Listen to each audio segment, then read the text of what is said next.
John, this past weekend, both the Liberals and Tories held their annual general meetings, and we saw what I think is the most concrete indication so far that these parties have turned their minds to the next provincial election. Absolutely, and we know on paper that next election is supposed to happen mid-July 2025, but if history is any indication, we've seen in other jurisdictions, premiers have pulled the trigger before their fixed election date. The most explicit electioneering we saw on the weekend was from the Liberals. Zach Churchill announced that a Liberal government would reduce the HST in the province from 15% to 13%. They would also index income tax brackets to the rate of inflation. The Tories, meanwhile, did a lot of talk about election planning, election readiness. They announced their co-chairs for the upcoming election campaign.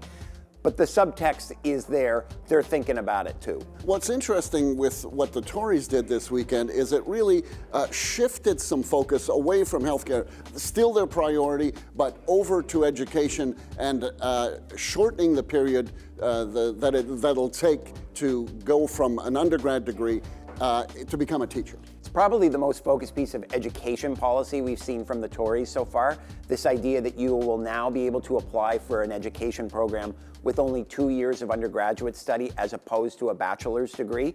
We'll see how this plays out. There's already some feedback rolling in, but clearly, as you say, they're starting to broaden their field of view. Our population is growing. We know that it will continue to grow. It will grow more. So we'll be doing that work to understand the workforce requirements, but we know that this is important work now, not only to create a pathway for folks who want to become teachers who are in Nova Scotia and getting a Nova Scotia education, but just to make sure that it's clean and clear for anyone who's interested. And when it comes to the NDP, we've seen Claudia Chender talk about the need for more public housing, the need for people to get more, keep more money in their pockets. And so they too, like the Liberals, are kind of looking at affordability as one of the key election issues in that next election. And it's, you know, the NDP didn't have a meeting this past weekend, but Claudia Chender is out on something of a road tour, taking her around the province, carrying this message around, presumably looking for feedback to build strategy. And it's a safe bet that all of these messages from all three parties are going to get road tested when MLAs return to the legislature at the end of the month. And we'll get a good indication in that upcoming session of what the government's priorities are for the next 12 months, because we will see a budget.